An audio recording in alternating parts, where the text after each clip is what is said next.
everybody. You're listening to the Busted Business Bureau podcast. As always, I am your host, Christian Borky. This podcast is produced by the Lincoln Lodge.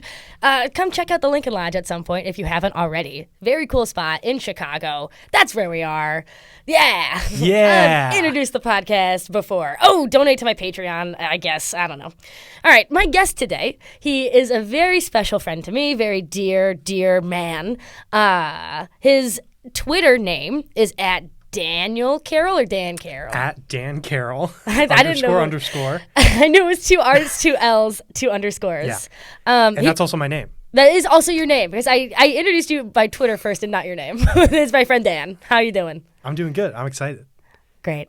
This one is for the boys. I do need to tell you all in advance that this is going to be a darker episode. It's going to be pretty bleak, and it's another Johnson & Johnson one, as you know, because you clicked on the title. So if you are not into medical body horror, things like that, this one's not for you. And I appreciate that my audience does listen to me when I say that, and then like my numbers go down. And then I do episodes like this anyway. I love alienating my fans. This one's for the boys. Hey, boys. So anyways, my streaming numbers go down every time I do episodes like this, which is a slay. I love my fans, and I hope they love me. So before I jump into the story, I am helped in huge part by Stephen Brill's America's Most Admired Lawbreaker. It's a 15-chapter, quasi-novel for the Huffington Post. It's not a novel, but it's also not an article because there's 15 of them, and they're quite long. So I have been calling it a book just so I can sound more impressive. I think he calls it a docu-serial. Anyways, Stephen Brill's America's Most Admired Lawmaker. It's entirely about what we're going to be talking about. I don't usually borrow so much narratively from one piece, which a lot of this is borrowed from that piece, but this is the only source I found that's in excruciating narrative detail that has access to all the documents. I would recommend that you click on it because you can click on actual court briefings, email things, memos. It's really, really, really cool. So, actually, also before we jump in, we're going to start with some Christian Borky backstory. Yeah, lore. Dan, have you ever been medicated for a behavioral mental thing? Yeah, still am. Still are? Yeah. Well, what are you medicated for, if you don't mind me asking? For depression, anxiety. For sure. I'm on Prozac. Oh, good for you. Love that. I was medicated for ADHD when I was 17, which is so goofy. A little late. It was a little late for that, yeah. And I wasn't struggling in school or anything. My doctor was just like, for reasons that will bore the audience, I got diagnosed with ADHD when I was 17. And with the gift of hindsight, I'm able to know that my doctor was one of the many, this is Johnson & Johnson's bread and butter, one of the many paid by Johnson & Johnson to push Concerta, which is Johnson & Johnson brand Ritalin, basically. And my junior year of high school, this is when I was on Concerta. I don't know what happened, but I fell into a horrible depression. I blew up a bunch of personal relationships, completely fucked up my social life and made active plans to kill myself. I was so depressed. And the second I stopped taking the medication, all that went away. So what I did not know was it was because of the medication and that there were several lawsuits involving people being my teenager is violent and suicidal now because of Concerta. And that is an actual ongoing thing. Wow. Right? Isn't that kind of cuckoo coconuts? Yeah, kind of crazy. Kind of coconuts that happens. Johnson & Johnson, by the way, is the company that sells things from Band-Aids to shampoo. Transvaginal mesh, famously, if you've listened to Johnson & Johnson Part 1. But they make 90% of their revenue through pharmaceuticals and selling pills to doctors and whatever. So that is why we are here today. We are talking about Risperdal. Risperdal is a medication meant to treat behavioral abnormalities. It was originally created to to medicate psychiatric disorders like schizophrenia and bipolar disorder in adults. That is why we get the start of Risperdal. But let me read my script. I'm going off topic here. Okay. Are you excited? I'm really excited. Really? Yeah. Okay, slay. Though it seems like it might be kind of sad. It's going to be really sad. All right. Johnson & Johnson acquired Janssen Pharmaceuticals in 1961, which is why I'm counting this as a Johnson & Johnson episode. Risperdal is the name of the drug, not the brand name Risperdal. I'm going to be using them interchangeably because I'm stupid. Janssen began manufacturing this in 1988, testing it until 1992, and it was approved by the I can speak. It was approved by the FDA in 1994. The company needed to replace Haldol. Haldol, which is a different psychiatric medicine, that patent ended in 1986, so a bunch of cheaper knockoffs hit the market. So between, again, 1988 and 92, clinical trials for Risperdal had begun. Risperdal works by leveling the amount of dopamine and serotonin in your brain. It's also, for some reason, an antihistamine. I don't know. Dopamine is a neurotransmitter and a hormone. We're becoming a science podcast. I've heard about dopamine. Have you heard good things? Yeah. When it's disrupted, as it is in a dopamine antagonist, which is what the meds are called. Sweet. Isn't that fucking sick? When it's disrupted, your hormones can go whack because dopamine is, in fact, a hormone. Keep that in the back of your mind because it will contextualize a lot of stuff later. This Risperdal, or Risperidone, is a dopamine antagonist. It can fuck with your hormones. The key tests of the clinical trials between 1988 and 1992 were schizophrenic adult patients and other people with severe psychiatric disorders. Generally, they do not represent the bulk of the U.S. population because it's like 1% of people with schizophrenia. Haldol, by this point, was being used to treat a wide range of psychiatric disorders like anxiety and depression, which many more people deal with. So the plan was to introduce Risperdal to that same group of people because we only care about money. Okay, yeah. You're like, fair. I also only care about money, famously. Do you really? Yeah. I love that for you. Alrighty, this goes wrong. Initially, when coming up with the pamphlet that they send to doctors, Johnson & Johnson wanted to include a side-by-side of Risperidone and Haldol. But because it had not been clinically proven to be more effective than Haldol, it was just different, the FDA immediately said no. The FDA is the hero of this story, by the way. We love the FDA here. Have you heard good things? Yeah, just lots of things. You do a lot of reading on the FDA there? Yeah.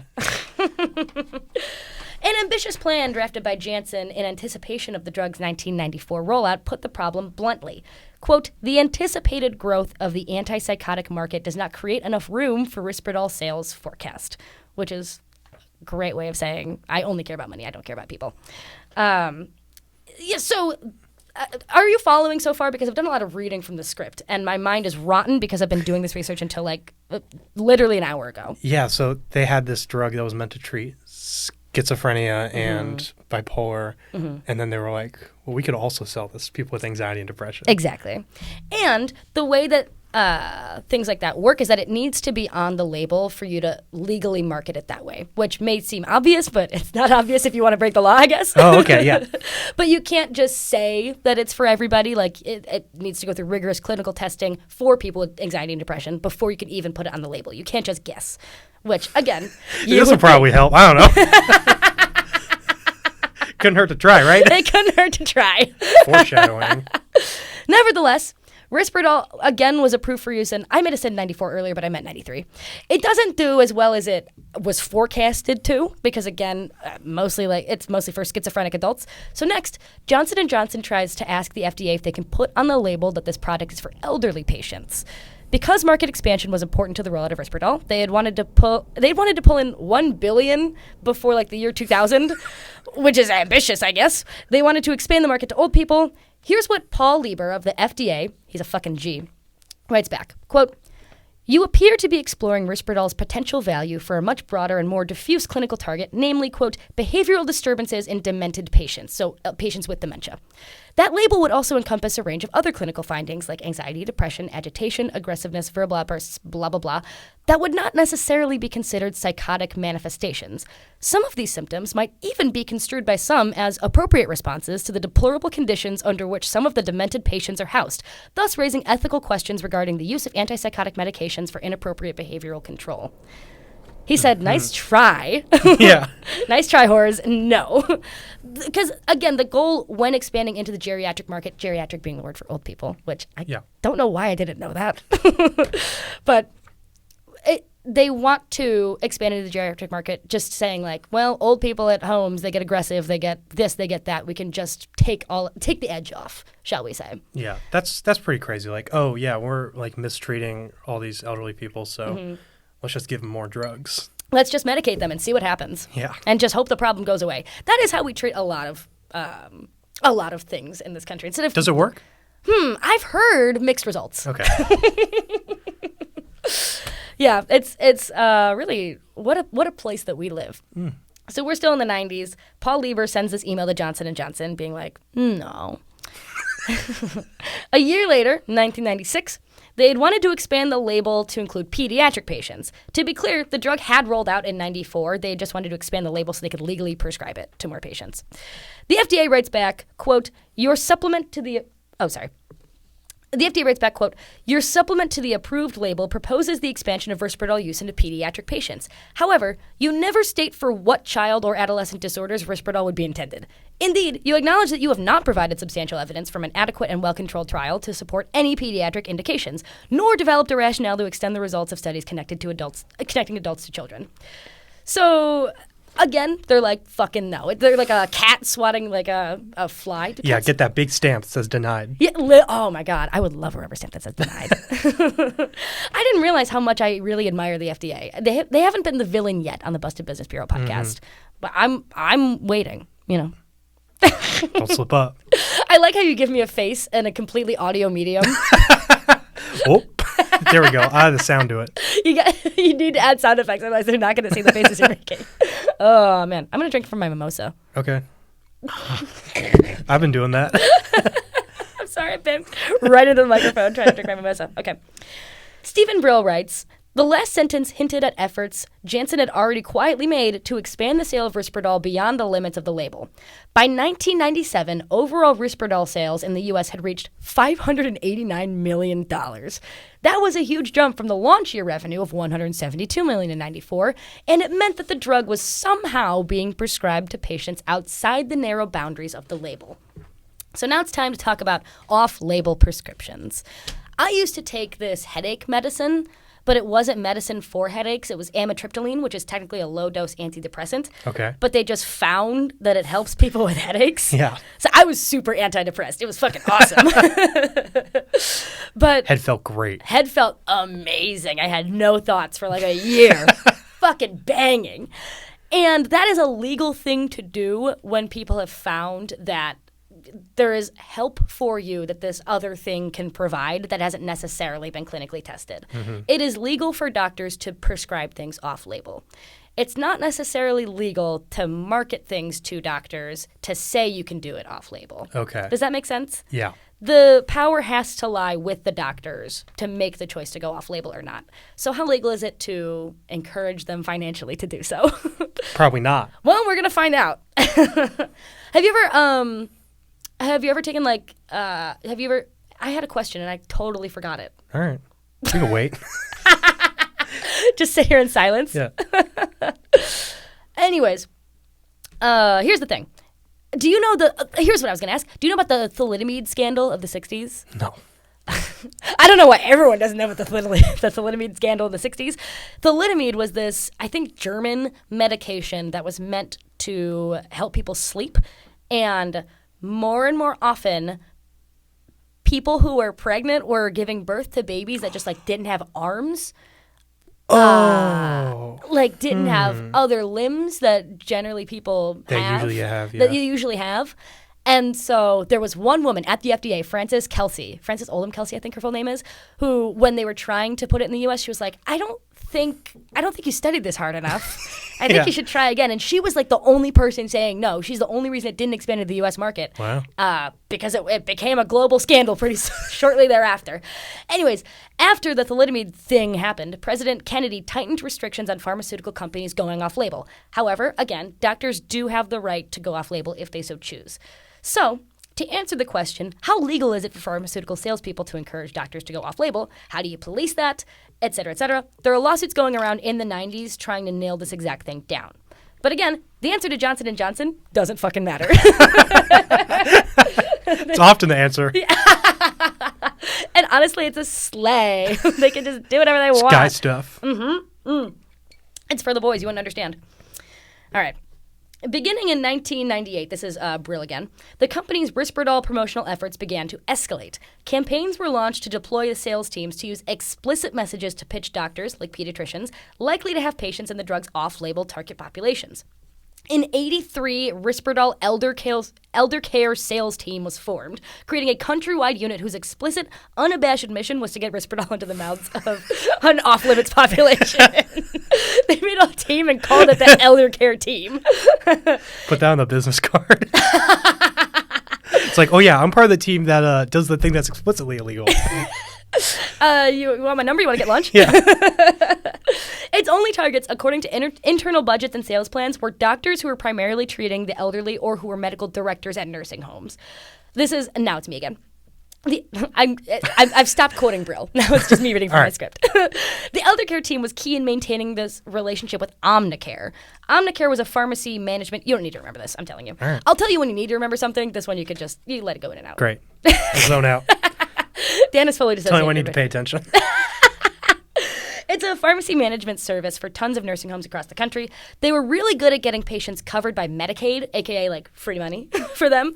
They ran into a snafu because like something they weren't following Medicaid rules. I didn't really understand what was going on. So they had to start finding other ways to legally pay Omnicare as much as they were, because Omnicare in turn was pushing Risperdal to everybody. It was a really mutually beneficial relationship between Johnson & Johnson and Omnicare that again ran into a legal snafu, something Medicaid. At first, they tried legally paying Omnicare for data, which they ostensibly already had gotten for free before. Again, I apologize if this is confusing. I don't really understand what the need was to do this, but, quote, Johnson & Johnson found avenues way less subtle than data purchases to get money to Omnicare.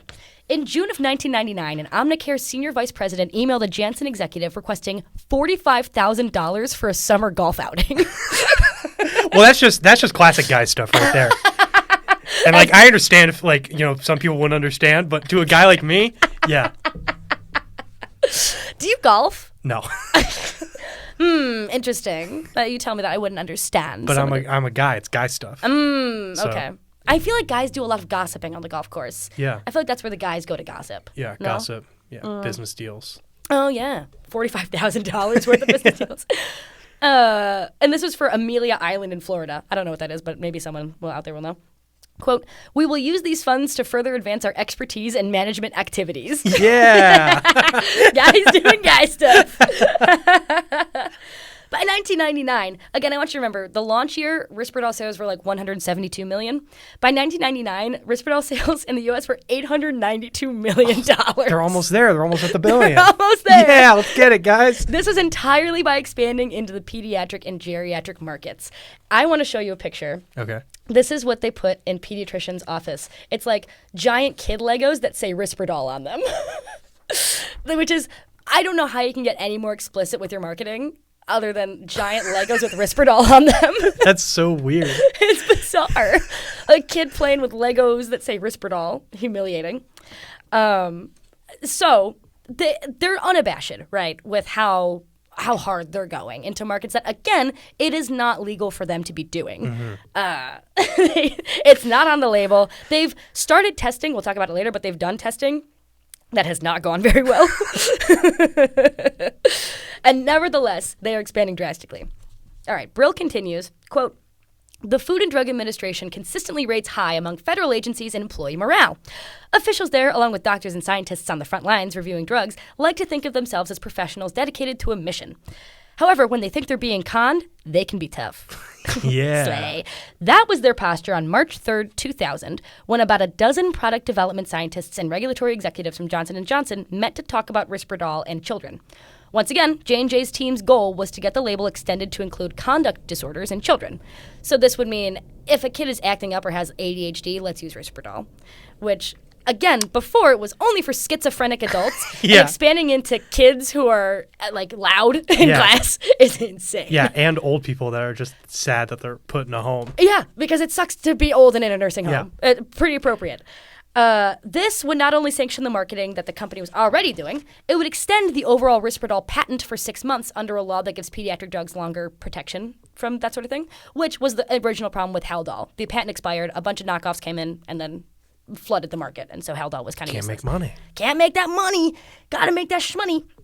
According to the minutes of the meeting recorded by someone on J&J's side of the table, the FDA officials wasted no time in shooting down the proposal.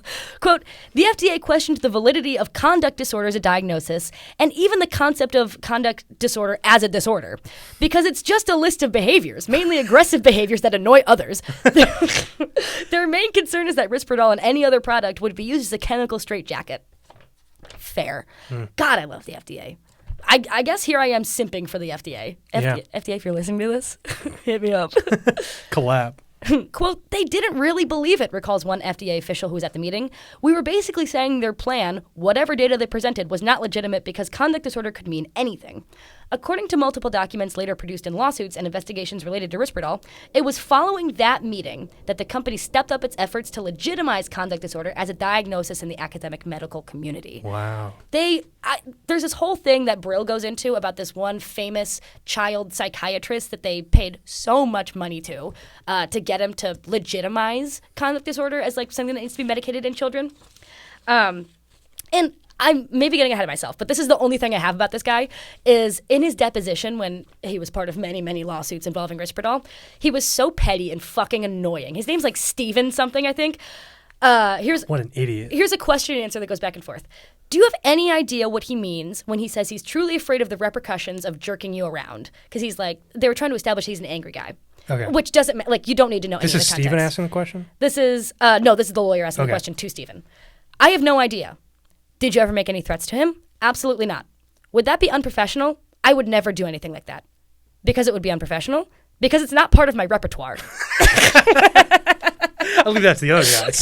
That's not part of my repertoire. This guy fucking sucks. Anyways, yeah, this is, again, Brill goes way more into detail into this on how they tried to legitimize conduct disorder in the academic medical community. For brevity in my narrative, I'm not interested in that. But I needed to include that somewhere. Yeah, but crazy that they were like, oh, I guess we just got to invent a disorder then. Literally, yeah. They were like, how do we make money? Let's invent things. You know what? The free market breeds innovation. All right. Let's talk about a woman now. Can we please talk about one woman? I'd love to talk about one woman. Her name is Victoria Vicky Starr. In 2001, that was funny. In 2001, Vicky left a competitor, Eli Lilly or whatever, to work at Johnson & Johnson. She's a spunky brunette. Okay.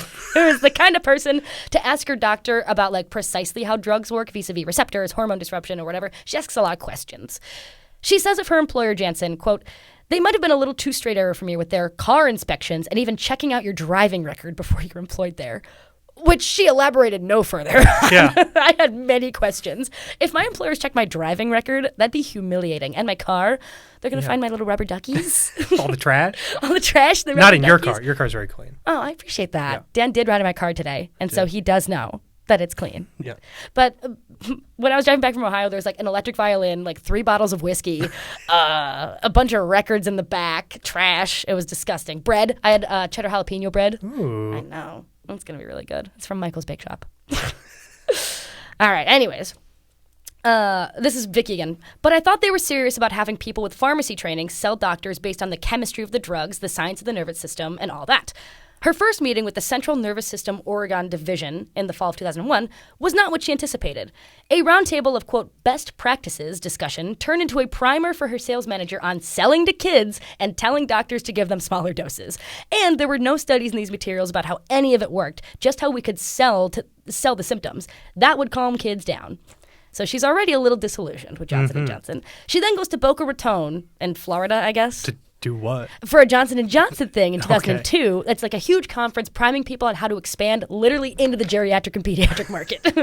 Adults, unless they have serious psychiatric disorders, are not generally medicated for unruly behavior, but kids and old people are.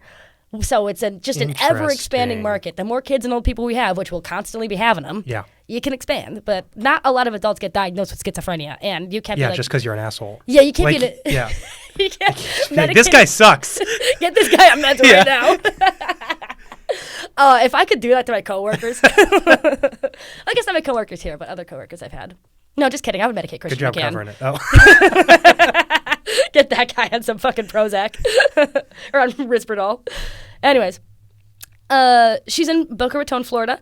At one point, to amp up the troops, this is Brill again, the CNS sales chief asked everyone in the ballroom to do the wolf howl. Quote, everyone broke out into this weird howl, says Starr, laughing. It was a cross between what you'd hear at the Super Bowl and a religious cult. It was kind of fun. Creepy. Oh, weird. At this, like, it couldn't be a more, a like, conference room? at a more we're the bad guys moment than, like, everyone in the room howling like a fucking wolf, being like, we're going to sell this to kids. We're selling it to old people. And everyone's like, oh. Oh, Christ on the cross. So, yeah, in case you couldn't tell, they're the bad guys. Yeah.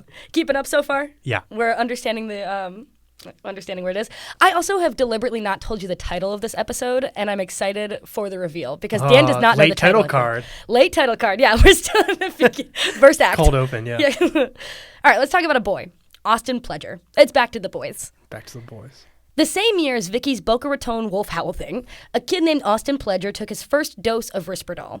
Now, this kid is the darling of his parents. They tried to conceive him for like 13 years. Not him specifically. They tried to conceive a kid. And then they got him 13 years later. But for 13 years, his parents tried to conceive him. They considered him to be a miracle. They fucking love this kid.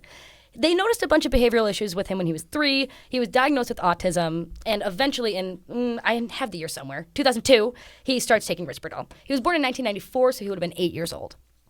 A month before he took his first dose, this is Brill again, a Johnson & Johnson salesman made his first call on Jan Matheson, his pediatric neurologist, who was the one who was treating Austin. Brill writes, quote, the salesman talked with Matheson about the benefits of using Risperdal for children with behavior disorders and left him samples, 140 starter packages. Wow. In early June, a second J&J salesman visited Matheson and left with more samples. Between June 2002 and November of 2004, that salesman would make 20 more visits, dropping off thousands of child-sized doses of the antipsychotic. They're just giving away drugs? Yeah. They also developed this relationship. Brill goes into this more than I do, but they will pay you for speaking engagements if you hit a certain quota of Risperdal that you've prescribed, basically running this kickback scheme. Like it's like a Girl Scout cookie thing? Yes! It's literally that. I've never had a more succinct, apt explanation of what's going on than it is like Girl Scouts. That is how all pharmaceutical sales go in the country. My doctor who prescribed me Concerta, that is how it worked. If you prescribe a certain amount of Concerta, we'll take you out to a lunch. We'll do this. We'll pay you for the speaking engagement. That's how that process works. It's I'm getting red pilled right now. Literally, you are getting red pilled. Benita Pledger, awesome name, Austin's mom, was reticent to medicate her son. She's kind of a health nut. Really is into the foods that she eats. She's into everything healthy. But Matheson, the pediatric neurologist, made a convincing pitch. It would just take the edge off of his, the world is just overwhelming to him. And so to cope with that reality, sometimes he's on the floor, he's screaming, he's doing whatever. And so instead of making that world so overwhelming, it would be nice if we lived in a society that accommodated all of that. We don't. So you might as well do something to just take the edge off a little bit. Okay. That's me as his mom. That was a great Benita. Yeah. And I can see I'm also quite reticent about medicating mental illness, but there are some instances where it's yes, society should be better, and your life would just be easier if you took this medicine. So again, while the underpinning of this podcast is we over-medicate children and old people, it is necessary. That is the argument that is made to Benita, to which she accepts. She's yeah, the world is hard for Austin. I would like it to be easier for him. Fair. She read the pamphlet that Matheson gave to her that was dated from 1994. So again, she's reading this in 2002. Pledger, like Vicky Starr, is also somebody who's very intense about drug intake and hormone receptors and had a lot of questions. So in 2002, she phones up Johnson & Johnson to try to get some answers on the more technical side of the side effects that she didn't understand. There were words on there that were just confusing to her. They didn't answer, so she left a voicemail. A few days later, a rep called and answered different questions that she had, but it failed to answer her question about raising prolactin levels. I don't know what that is. I'm excited to tell you what that is. Later. I won't tell you right now. Okay. Another mystery. Another mystery that will be solved. I'm so excited for this review. Actually, I'm not. It's really dark. All right. I'm just leaving you in the dark. It might be satisfying, though. Maybe, perhaps that all of this will, this intense tapestry will come together into this beautiful piece. So stay tuned. Stay tuned. Having been satisfied with the level of explanation, she started Austin on Risperdal at the age of 8 in 2002. Quote, Benita and Philip, his dad, continued to dote on him and marveled at his ever-amazing feats of memory. He could now recite long passages from books that he was starting to be able to read. He amazed his parents almost every day by completing the required phrase when just a few letter clues had been posted as he watched his favorite TV show, Wheel of Fortune. Aw. Kid loves Wheel of Fortune. He loves it. His life does not get particularly easier after taking Risperdal. They just love this kid, you know? And as time goes on, he's easier able to adjust to things.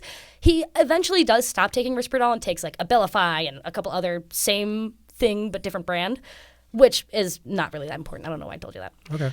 School was still hard for Austin. He would sometimes pound his head into the ground or scream or whatever. There was one day, I believe pre-Risperdal, that he just walked out of school and nobody could find him. Yeah, we've all been there, though. We've all been there, Austin. One thing I noticed is that after taking Risperdal, Austin had gained a lot of weight. By the time he was 10 years old, he had gained nearly 100 pounds from when he had started Risperdal. His mother took a rare photo of him getting out of the pool shirtless, something he never felt comfortable doing. He's not a man of many words, so he wasn't able to articulate the changes he started feeling in his body. But she had this picture of him when he was 10 getting out of the pool shirtless. Most of the time he went into the pool with his shirt on. Okay, I want to talk to you about breasts. Okay. Human beings develop ass and nips first. Lactation is a trait that is theoretically available to everybody, but one needs enough prolactin in order to execute that function. Interesting. As you may remember, Risperdal is a dopamine antagonist as well as a few other things. It can, but not always, significantly increase prolactin in somebody's system. It can cause a condition called gynecomastia, development of breasts. Again. No. Oh. It doesn't raise everybody's prolactin, but of the boys whose prolactin was raised, so again, like of everybody taking Risperdal, only a small percentage of boys had raised prolactin, but of those percentage, 98% of them develop breasts. 98? That's all of them. Of all the ones, yeah, with the raised prolactin levels. So not every boy had raised prolactin levels, but Okay. 98% of the ones who did developed this condition. Austin Pledger grew size 46 double D breasts, and nobody had any idea why. What the fuck? And this is a fucking antipsychotic. Like, that just doesn't... And to be clear, there's, like, Abilify and other brands that do the same thing. That doesn't happen. This is like how I know I'm cis. Like, thinking about this makes me so uncomfortable. I'm glad that you can prove your cis on this podcast. Of note... We won't be talking about it because it's not the focus of the lawsuits. It also causes girls as young as 10 to start fucking lactating. Whoa. Like, it's insane. I'm getting ahead of myself a little bit here, but Austin is far from the only boy to develop this condition.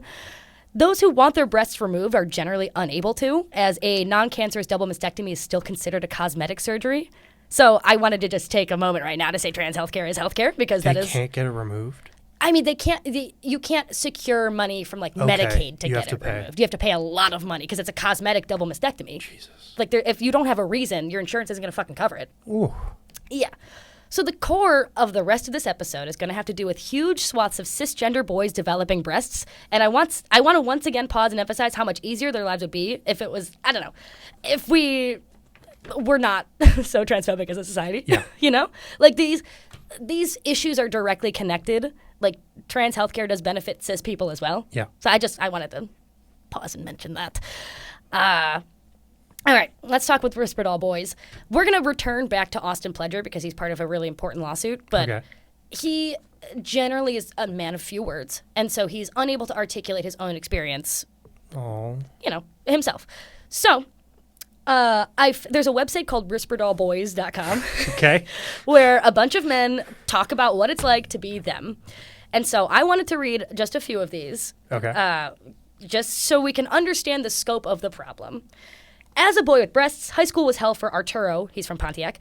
Quote, the kids are cruel in school, and that's a part of a big reason why I didn't graduate. In one case, he described how a girl in a classroom started feeling me up and saying, these are softer than mine. Another time, a guy grabs me and feels me up, so I punched him and got out of there. Arturo didn't go back to school the next day, afraid of retaliation. In fact, he never went back. Jesus, what the fuck? Pedro from Tampa said he didn't let the relentless bully from bullying from school stop him. But when he came home, stop him from playing sports. But when he came home, he would release his anger on his family. Quote, "It caused me to damage the house," Pedro said. "I broke my hand punching the wall." His mother, Debbie, said, "It broke my heart to hear him coming home and lashing out. Me and my mom didn't know what to do but give him love and affection." Now graduated, Pedro works full-time and hopes to raise enough money for the operation to have his breast removed, an operation that has so far been too expensive and out of reach for the family. Man. If Pedro gets a recovery from Johnson & Johnson, he said, quote, "The first thing I'm going to do is get my body where I want it to be." That, he hopes, will make it far more likely for him to have a relationship and possibly get married. For now, he says he's had a lot of time to live with his body and that he's no longer ashamed. And then he added a caveat, quote, 90% not ashamed. All right? It's a journey. It's a journey. Slay. Brandon from Indiana gained over 100 pounds on Risperdal. Gender identity has been an issue for Brandon. At 29, he's had a handful of girlfriends and even married for a short time, but many of the women, he said, had sexual and gender identity confusion. He himself has become paranoid about feminine things. Brandon has since given up on dating, and although he longs for a family, quote, "I feel envious and resentful of men who have families, mostly envious, but a little resentful." I like the qualifiers that they're all adding. He said, quote, "When you think everything can't get worse, it can get worse." Okay. This is the last one. Eddie from Oklahoma, thanks to Oklahoma Sooner Care, was eligible to have his mastectomy paid for by the state, which he described as a very painful ordeal. For a week, he said, "I had 2 drain tubes coming off my side. It took me 6 years to get feeling back in my chest." Wow. Now, Eddie is married and shares a home with his wife. She never knew about his gynecomastia until she met him in the hospital after he suffered like a different injury. "They asked me if I had prior surgery," Eddie said, "and I said breast reduction, and my wife just about died laughing." I'm like kind of speechless. This is really something. It's something that is just unbelievable that we live in this society, and that it's not, like everything about it. I had to look hard to find Brill's docu-serial on it. I guess hard is maybe not the right word for it. I don't know. I had to dig for it, even though it was on Huffington Post. It's not what first comes up when you type in Risperdal in Google searches. That's what I meant. So the fact that this is not famous, I guess, is just nut. Mm-hmm. So let's go back to Austin. Austin went through his teenage years on several different medications, like I mentioned. He stopped Risperdal at some point, but he'd gone through puberty. He'd developed breasts already. It was too late. Despite the other medications, really the only thing that has calmed him down has been age. He likes his routines. His parents adore him. He's got his neat life. He's got a beautiful smile. I love this kid. One day, though, Benita sees an advertisement. It's one of those cheesy commercials where it's like, if your loved one has mesothelioma, yeah. One of those things. But the commercial was, if your son took Risperdal and X, Y, and Z happened, call this number. Whoa. She was like, "Oh, wait. Yeah, my son totally has this." She didn't know it, but she'd become a major lawsuit against Johnson & Johnson. Unbeknownst to her, literally around the exact same time she'd started Risperdal in 2002, Vicky Starr had gathered enough information to become a whistleblower. Whoa. And Vicky Starr, the one who went to Boca Raton for the wolf howl, she is the one who released so many documents that made all of these lawsuits possible. She cracked the whole thing wide open. She cracked the whole thing wide open. Because, let's see, do I talk about her later? Kind of. She, at Johnson & Johnson, again, was clearly disillusioned, and she had phoned a friend and was like, "Hey, I think I'm going to quit my job. I don't really like it here." And his friend was like, "Hold on, you have to talk to this lawyer that I know. He's like a whistleblower lawyer. He's done stuff at our old company." You have to talk to him. So I don't have time to talk about every single character in the story, but Stephen Scheller is that lawyer. A guy well known for helping out pharmaceutical whistleblowers. He used to represent the Black Panthers, pro bono and stuff. This guy's cool. He's been in it. He's with it. He uses his lawyer powers for good. So, for years, Scheller and Vicky Starr had been building a case. She worked at Johnson & Johnson as a mole for a year and a half. Wow. She wore a spy. An FBI agent attached something to her chest to go to a conference, and then they canceled the conference the day of. Whoa. So they're like, haha, oh no. Legit spy. Yeah. Damn. This shit is crazy. Also, I'm sweating. I think I fully have pit stains. That's all right. Embarrassing. I'm getting so into this. Oh, you know what? Yours aren't that bad. You're wearing a gray shirt too, which you would think, but I don't know. So Scheller, again, is a pro bono guy. Here's the thing. Oh, another thing I wanted to say. For years, they'd been building the case. Here's the thing. They didn't know about the gynecomastia. They only knew about the off-label selling to old people and children. Vicky, yeah. Vicky and Stephen. They had not yet realized all of the information that was yet to come out about breast development in young boys. So again, Scheller, good pro bono guy. He has a volunteer intern named Priscilla Brandon. She's some lady in her 40s who has a full-time job but volunteers at the law firm because she also uses her powers for good.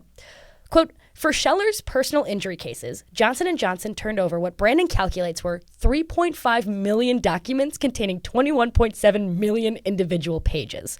This is an intentional tactic when you're in a lawsuit so you can bury all the needles in the haystack and overwhelm the people who are supposed to be looking through it. I think I know that from Succession. Oh, does that happen in Succession? I'm glad you've mentioned Succession. Or maybe Suits. Sometimes I'll watch Suits with Mom. So funny. It's been a while since I've mentioned Succession on this podcast, so I'm glad you brought it back, even if it was a fake out. Priscilla was the first person to notice some weird stuff about the gynecomastia, which is why they made those advertisements that Benita Pledger saw. I'm being coy about what she found out exactly. I promise we'll talk about it. I just wanted to set the stage, if you will. But Priscilla Brandon, again, an unpaid intern in her 40s, is kind of why this whole thing cracked open. Wow. So the trial for Austin Pledger.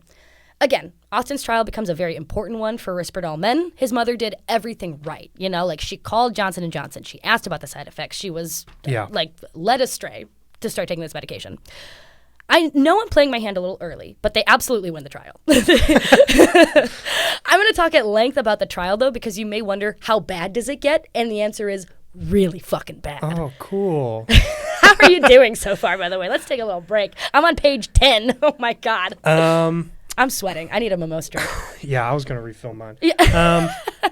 Easy on that stuff because it might bubble over. How are you doing? Ooh, it's just really sad in a way that I didn't expect. Like when you said, I was told it's going to be about young boys with mental illnesses, and I just didn't expect that these young boys with mental illnesses were going to be growing breasts. Mm-hmm. I mean, it's really not a thing so many predict. Yeah, not really something that I consider in my own life. Mm-hmm. It is. It's incredibly fucked up. Yeah, I really don't know what to say. Not great for a podcast. Dan had even told me when we were at brunch today, which, by the way, we went to Sultan's Market. Dan was like, I like listening to your podcast because I think about what I'm going to say on the podcast. Yeah. And now that you're here. Now I'm just so shocked. You understand what it's like to be in the hot seat. All right. On our side, the side of arguably the heroes, the lawyer representing the Pledgers is Tom Klein. He's a nice guy. We'll talk about him later. On Johnson & Johnson's side, we have Diane Sullivan, who is evil incarnate. Yeah. This woman uses her lawyer powers for evil. On a bizarre first for this podcast, we are not rooting for women. Okay. This one's for the boys. It's for the boys. It's Come for on, the boys. We gotta help these boys. This is how Brill describes her. Quote, at a firm known for tough lawyers, Sullivan has a reputation as one of the toughest. She began her career after graduating from the University of Pennsylvania in 1987, trying cases at a much smaller New Jersey firm. After a few years, she told me, she was hired by the law firm when breast implant liability cases started proliferating because the firm wanted a woman with trial experience who could sit at the defense counsel's table. So she made a career defending companies with bad breast implant surgeries. That is how she... Yeah, not supporting other women, really. No. One would say a gender attacking traitor. them. This is what she looks like. And she looks like... She looks British. Is she British? I have no idea. She I don't looks think evil. so. She went to University of Pennsylvania. Probably not British. Oh, she could be. She does look British. And by British, I also mean evil. So true.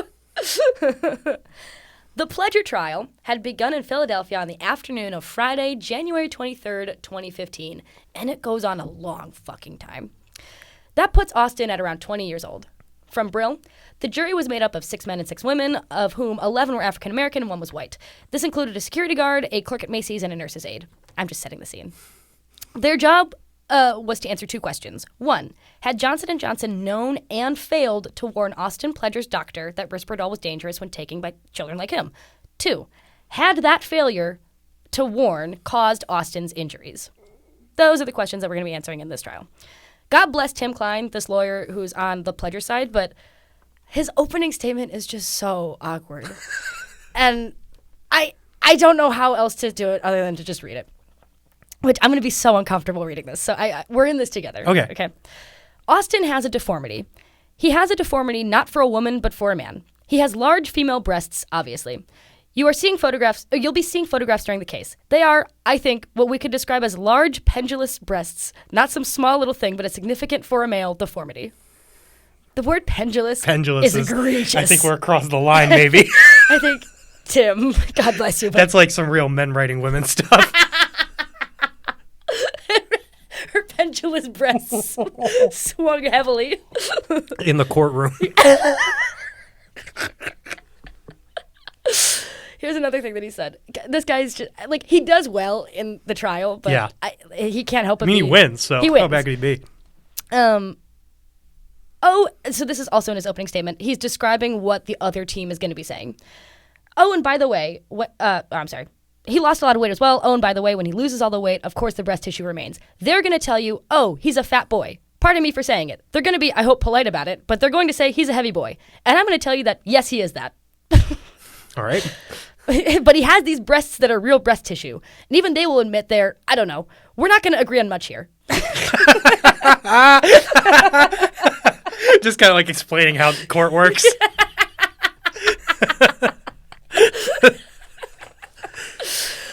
So, you know what? Someone's got to find out. It's a clerk at Macy's, for God's sake. I guess maybe they don't know.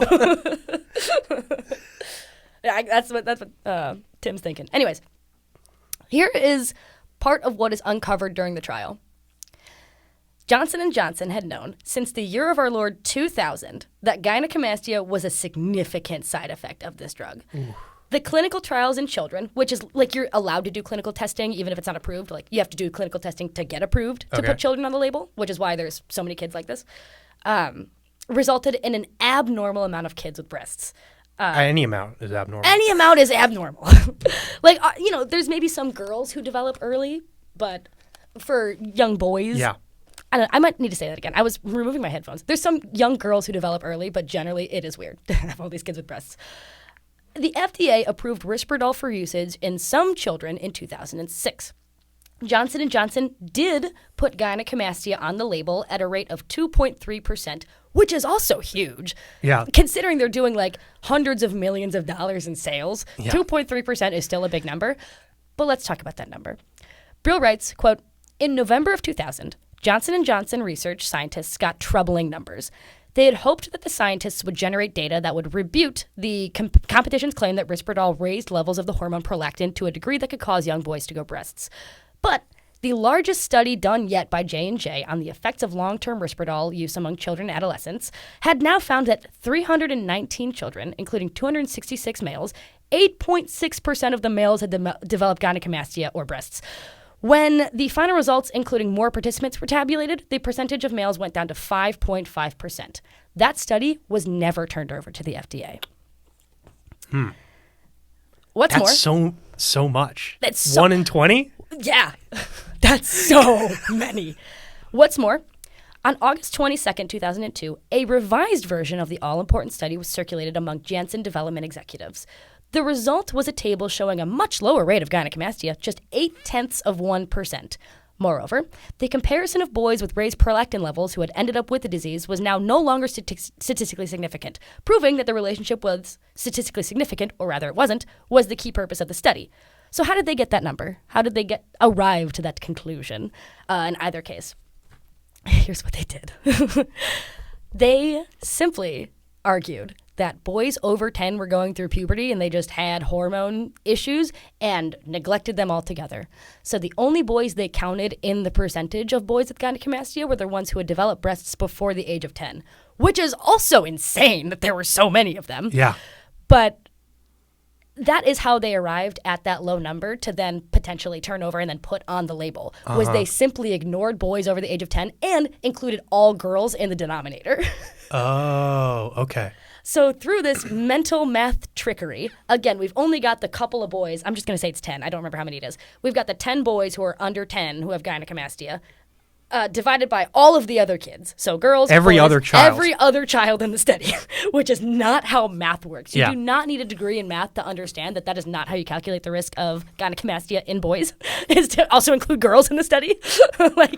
Also, I'm like, that they were like, oh yeah, well these boys are in puberty, so if they grow breasts, that's just like puberty stuff. It happens to everybody, right? Bodies change and stuff like that. Sullivan, in her opening argument, tried doing the woke thing where it's like, all genders have breasts. That kind of thing. Weird time to use it. Weird time to be like, I'm a trans ally. You could just be a man with breasts. What's wrong with that? It's like, Diane. You're transphobic. You don't want these breasts. It's like, Bizarrely, the only time where unabashed support of men with breasts is the most transphobic thing you can do.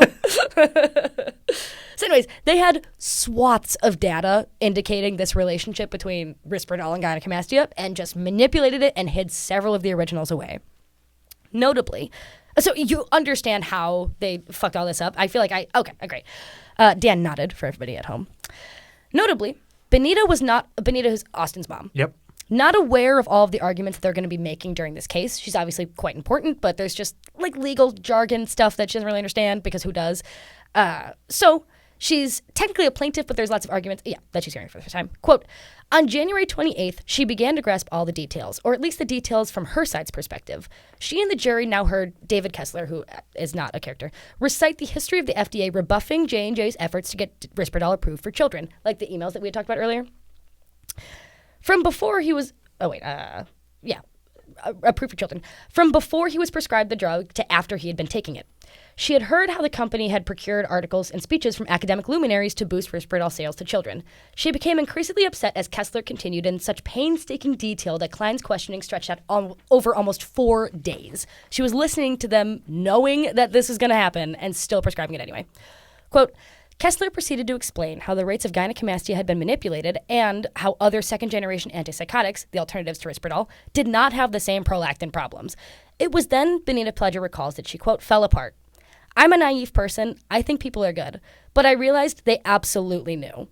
I never tried to cry, even when Austin had his worst fits. Wow. There's a whole other barrage of like internal company emails, sales pushes, experts paid off, etc. that's uncovered at this trial. But in the interest of time and a clear narrative, I'll just only reference it. If you want the full scoop, you should read Brill's docu-serial, linked in the description. So, not a great start to know that this company willingly pushed this off to your son. Yeah. The trial is also a mess. Like, it is messy. I really need to emphasize that despite the fact that they won, it was... Like, Klein was, who's the good guy, was objecting to Diane in her opening arguments, which does not really happen, because she was trying to, like, change the nature of the case. They argued for days.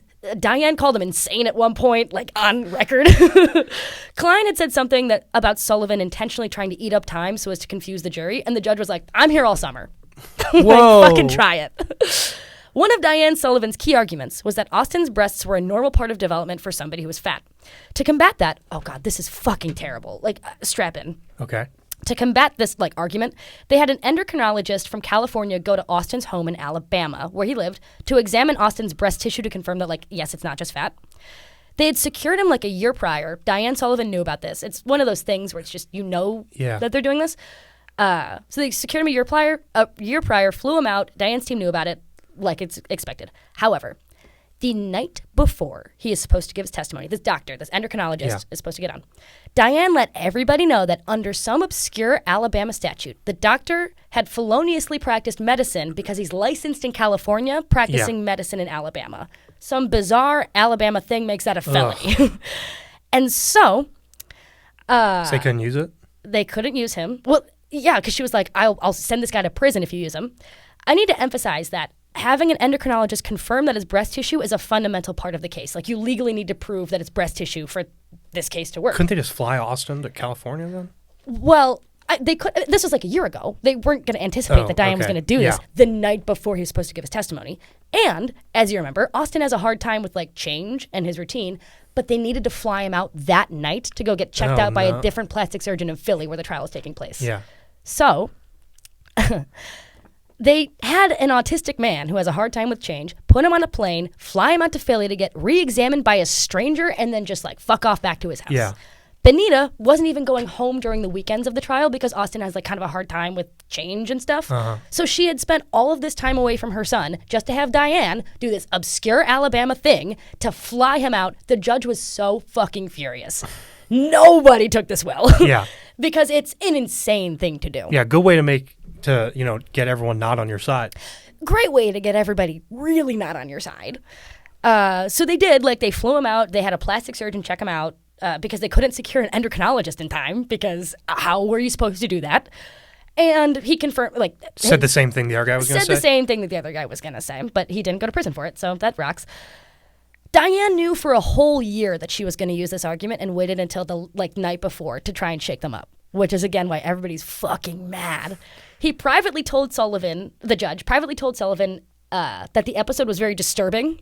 And after the closing arguments, he told the jury, quote, "At the beginning of this change to the jury, it was suggested to you by Miss Sullivan that the plaintiff could not produce an endocrinologist. You are instructed to disregard that line of argument in its entirety, as it is not accurate, and it's disingenuous based on matters of the law that occurred outside of your presence." Wow. Which is, like, and then Klein says, in the 37 years of practicing law, I never heard a judge say something like that. Because in the 37 years he's been doing law, someone hasn't tried something that fucking bad. Yeah. Just awful. I don't know if I'm setting the stage or accurately painting a picture of how frustrating this is to change that kid's whole routine. Like, yeah. The she probably thought they couldn't pull it off. Yeah, I'm assuming she did. And then you would have to strike that entire line. She demanded a mistrial after 2 because she was like, the judge let you do this. That's extremely prejudicial. Mistrial. Let's start again. And the judge was like, no. Yeah. Sorry. I'm the guy in charge. I'm not going to. Yeah. Like, good luck. Again, this guy's a plastic surgeon, but he does have on his... So the guy that they get to check Austin out has on his website that he does penis enlargement surgeries. And to try and discredit him, Sullivan kept childishly repeating penis during her questioning. It was being like a huge dick about it. She's like, "You're the penis enlargement guy, and you're the one who's saying that Austin has breast tissue. Like, can we really trust you?" That sort of thing. Like, evil incarnate, gender traitor, terrible at being a lawyer. It's crazy how much of like courts it's like yeah, about like proving facts and stuff, but also so much of it's about like, yeah, if you keep reminding everyone that this guy's the penis guy, they won't like him or believe him. You know, like, had to go home and look in the mirror and be like, this penis thing's gonna work. Yeah. Oh, disgusting. Quote, "It was true that Dr. Mark Solomon's website bragged of his talents in using a penile stretching device. And as he should. As he's good at it. Honestly, you know what you know. Gotta tell people. But Solomon also practiced across a spectrum of plastic surgery needs, including performing reconstructive surgery for free at Philadelphia Shriners Hospital for Children." Wow. Like, this guy's a nice guy. And she's on the stand being like, "Penis. You're the penis guru?" Like, anyways. All of that happens. Benita it's now her time to take the stand. Again, after she's been separated. The longest she had gone without seeing Austin before this was like 6 days. And she's gone for weeks. They had to tell him that she's like visiting her sister. God, I'm furious about it. Anyways, Benita takes the stand later on, and she describes her son in such loving terms. The Wheel of Fortune, the just like spending time together. She wanted him for so long. Loves him to death. One of Sullivan's main arguments is that Risperdal helped Austin way more than it hurt. And Benita had to sit there and explain in excruciating detail, like, Austin's behavioral issues and how he wasn't welcome at his school at one point, all that stuff. So again, she spends all of these weeks apart from him, the longest she had gone in her entire life, and has to sit here walking through her entire life again. It's just, like, heartbreaking that this is the hell this woman had to go through. Johnson & Johnson's star witness is a guy named Ivo, who's the crux of their defense. One name? No, he's got more names. I just don't. I just like calling him Ivo. He went into detail about how Johnson & Johnson actually did turn over everything to the FDA. The labeling was, it doesn't matter. It was supposed to make all of the jurors know that Johnson & Johnson did its due diligence regarding reporting gynecomastia. Because again, it did appear on the label after 2006. Yeah. When it was like welcome on the label, which before it was being used off label, so you don't need to put it on the label if it's being used off label, whatever. Mm-hmm. All of this falls apart with literally one question. You remember the tables I was talking about earlier, like the INT 41 or whatever, that showed there was the clear link between gynecomastia, and then they manipulated the data. So Klein says, "Sir, table 21 was not given to the FDA." And then Ivo says, "That's correct." And then Klein goes, "Wow." He admitted. Oh my God, he admitted. And then Sullivan goes, "Your Honor, I object to that interpretation." But it was literally like, oh my God, he admitted. A jury forewoman recalls that was the most damning part of the trial. That was just like, oh my God, he didn't do it. There was a quote, pregnant pause after that question was answered. It honestly made Sullivan's own arguments work against her, because if they're like giving the FDA everything and you're saying he's doing all this due diligence, like that just means it's more damning. Lied, It's more damning that you simply didn't. The trial comes to a close, and it's time for the jury to make a verdict. As I've laid out, It did not go well for Johnson & Johnson. But here's what they decided. The jury voted 11-1 that everything waged against Johnson & Johnson was true. There was one juror who believed that all of it was true, but the blame was with the pediatric neurologist, not Johnson & Johnson. But, it doesn't matter. Dork. Fuck. Everyone probably fucking hated them. Nobody liked you anyway. Anyways, they figured that Austin is going to live for something like 50 more years, and that's what's factoring into how much money they decide he's going to get. They decided that after the lawyer's fees, it'd be appropriate to pay him and his family nearly $33,000 per year, which brings us to a figure of $2.5 million. Yummy. Yeah. The pledgers are delighted that, they get some of this money, but they can't, I don't think they get it until after the appeals processes are done, which, of course, Johnson & Johnson is dragging out. Yeah. But it's some money. It's something. Austin hasn't gotten a mastectomy yet, and I can't imagine he ever will. As we talked about with the other Risperdal guy who had gotten a mastectomy, it's a big change in your life that is quite painful, takes a long time to recover from, and he probably will live the rest of his life like this. As will many other people who either don't understand what has happened to them or just can't afford to get one. Yeah. You know what I mean? So I'll return to the pledgers in a little bit. Okay. We're going to talk about a different kid. We're not going to go into that much detail about him, I promise. Okay.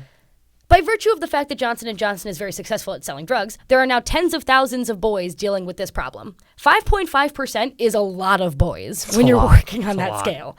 One such boy is Andrew Yunt. I, again, won't go into details of his story, but allegedly he was awarded $70 million. Whoa, how'd they swing that? I don't know. I'd have been so mad if I was the pledger. Yeah. I'd been like, this guy got $70 million?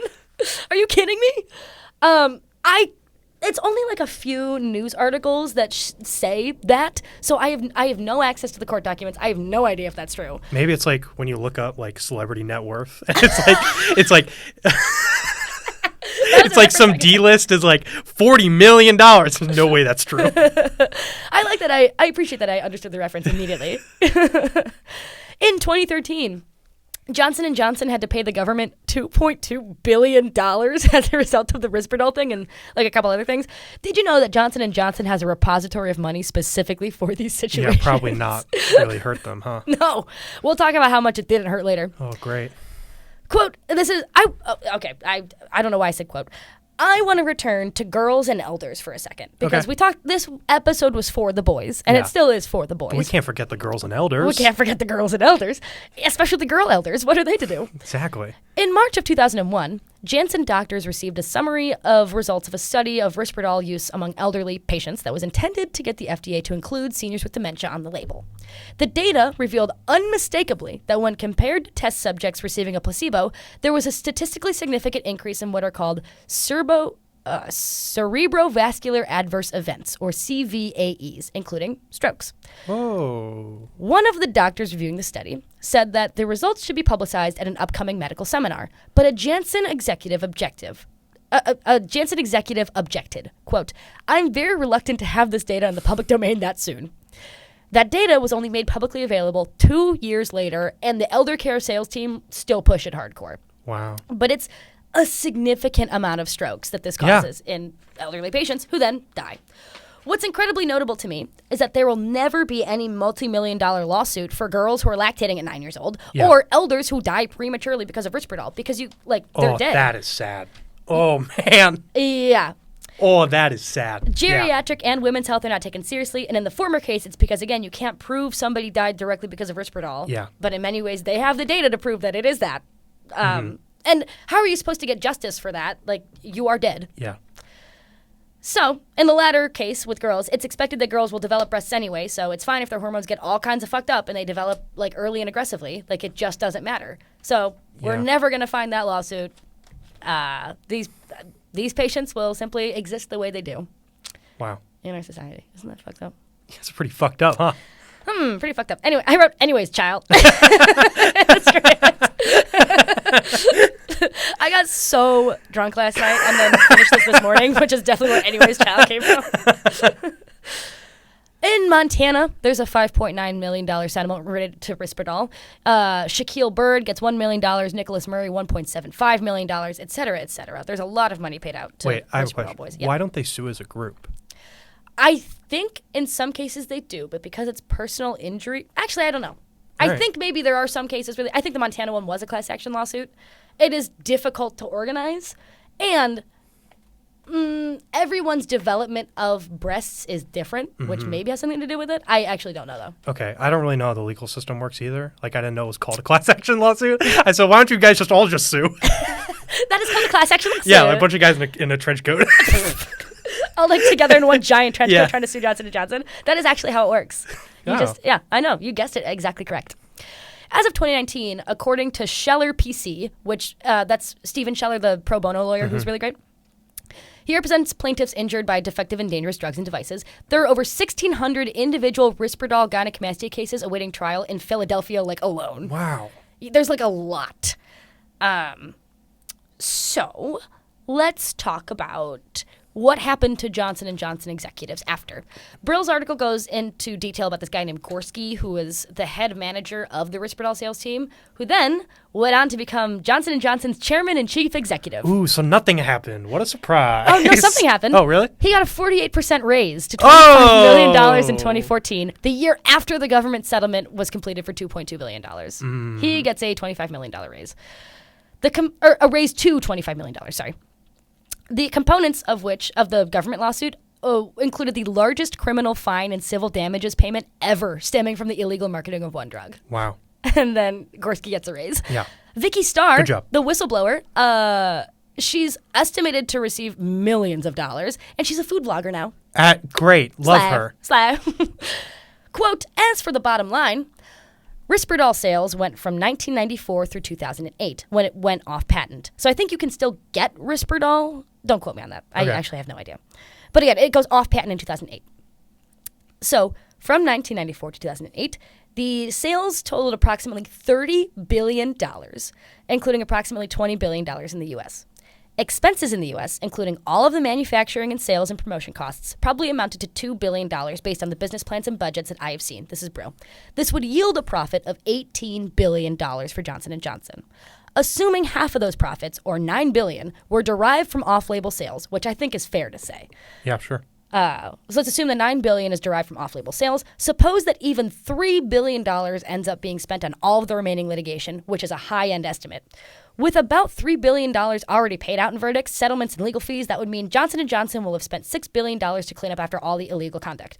The company will have still cleared $3 billion in sales from its off-label Risperdal usage. So worth it. So they have financial incentive to not care. They have $3 billion worth of financial incentive to not care. And that's, again, a conservative estimate because you're assuming high end they're going to keep spending all this money on these verdicts, which will they? I don't know. It's like a level of evil that's hard to conceptualize. Unfathomable how fucking evil it is. Yeah. Just disgusting. Unrelated. I've been seeing the backside of this picture and I've been wondering what it is.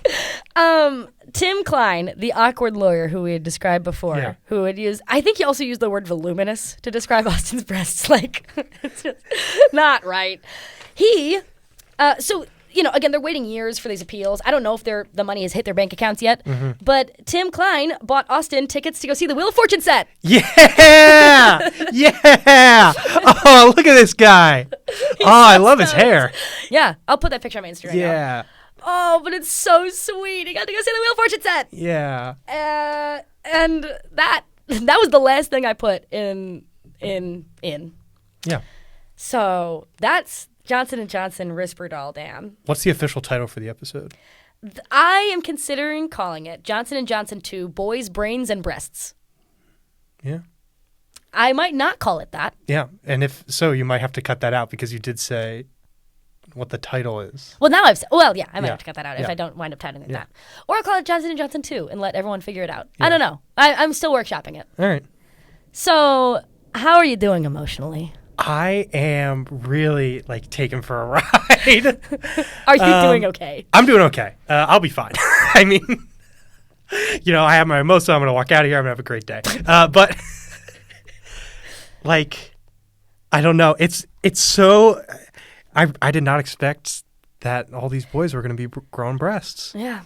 And neither did they. No, nobody expected it. No, well, I think also Johnson expected it. Johnson & Johnson full fucking expected Yeah. it. It's also difficult to articulate that is what has happened to you when, like Diane Sullivan was arguing, like if you gain weight, which most everyone did on Risperdal, it's just hard to distinguish what is actually like breast tissue or not. Yeah. So there are, I'm sure, plenty of people out there who just don't even know that has happened to them. Wow. You know what I mean? Yeah. But for many, like the Risperdal boys that we had talked about, it is quite clear from the onset. And so it's easy at a school age, especially because most of these kids who are getting prescribed it are like second grade at oldest when they start taking these drugs. It's just maddening. Yeah, it's a pretty horrific kind of like humiliation. Yeah. Which it would benefit if we lived in a society where it's more normal for like men to have breasts. Yeah. I understand that, we don't live in that society. Yeah. But, God, it is, it's difficult to fathom. I usually like write a conclusion in my scripts of like, key takeaways I have. But this one is just like, evil is out there. Wasn't that fucked up? Wasn't that fucked up, everybody? It's like those episodes of Twilight Zone where it's like, there's not really a moral. It's like, look how fucked up this was. But, I guess one of my key takeaways is that nobody knows this about Johnson & Johnson, nor do many people know about the transvaginal mesh. So the way that these companies can not only keep doing this, they can keep doing it unchecked. Yeah. Like, there's not a public outcry of the litigation that's going on. It clearly does not hurt their bottom line. So what is the repercussion? What are the consequences? The answer is there are none. The answer is the consequences raised to $25 million. Yeah. I have Comedy a question. podcast, yeah. Are you, so you're holding Johnson & Johnson's feet to the fire. Okay. Are you afraid that they're going to come after you? That they're gonna get you? All of this is publicly available information, and I guess the question is, what would they get me for? Which is, I don't know. Usually when it comes to defamation, it's like you've made up something untrue, but all of this is true. Like, it's just publicly available, so I don't know what they want to fucking tell me. I was trying to get some intrigue going. Ooh, okay, you wanted to leave it on a cliffhanger? Yeah, political thriller, yeah. Ooh. I mean, this is hardly a fucking comedy podcast anymore, so I can genre hop into political thriller. That's fine. Mm-hmm. Yeah, that's what that is. It's Johnson & Johnson and Janssen. Johnson & Johnson and Janssen. The 3 days. Aw, cute. Maybe there will be a part 3 to this. Maybe there won't be. Well, I mean, we'll see. I wouldn't be surprised if Johnson & Johnson did a third terrible thing. I don't hope, but it would be thematically appropriate if there was some sort of like the first one was for the girls, this one's for the boys. If there's something for everybody else. Yeah. Little something, but I don't wish. I think the everybody else they have enough problems going on. Yeah, I don't think society has not been well accustomed. Yeah, I don't really have to go digging.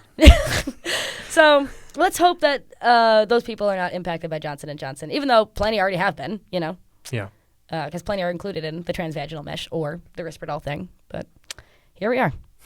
Here we are. All right. Well, you got any final thoughts before we want to get out of here? No, just, man, that was fucked up stuff, huh?